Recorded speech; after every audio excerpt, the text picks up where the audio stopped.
issue was bigger than the Manhattan Project and required that it be managed on a larger scale and obviously for a longer period. They would form nothing less than a government within the government, sustaining itself from presidential administration to presidential administration, regardless of whatever political party took power, and ruthlessly guarding their secrets while evaluating every new bit of information on flying saucers they received. As early as 1938, the notorious Orson Welles' War of the Worlds radio broadcast had already demonstrated that public disclosure of an alien reality could potentially spark a national panic, assuming what crashed at Roswell was in fact alien. But disclosing evidence of an advanced, undefeated Nazi technology was even more explosive, and debris recovered from the Roswell crash also bore suspiciously Nazi origins. It was fully understood by military intelligence that the Third Reich was deeply involved in advanced weapons technology by the end of the war, which included exotic propulsion systems and metallurgy. Not to mention that virtually the entire captured German V-2 rocket program, along with its personnel, had already been transplanted to White Sands, New Mexico, by the United States Army.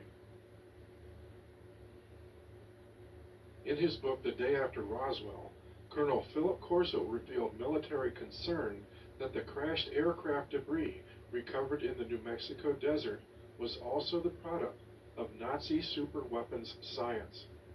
Conversations with Werner von Braun and Willy Ley at Alamogordo in the days after the crash intimated that there was a deeper story about what the Germans had engineered.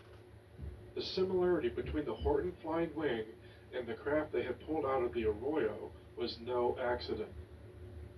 Dr. Hermann Oberth considered the Roswell craft from the New Mexico desert not a spacecraft, but a time machine. Therefore, perhaps the EVs described in the medical autopsy reports were humanoid robots rather than life forms, specifically engineered for long-distance travel through space or time.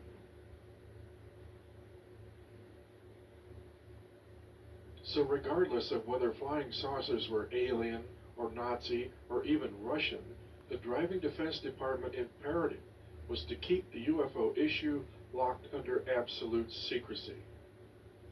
This phenomenon, whether terrestrial or extraterrestrial, also demonstrated technologies that totally outclassed all of our nation's existing defense hardware, hence the imperative to initiate an emergency program to match those technologies, much like the top-secret Manhattan A-bomb project became a priority.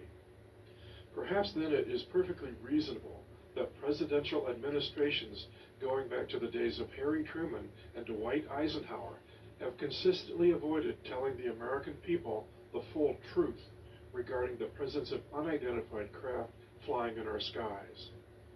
Governmental secrecy regarding this issue remains the order of the day.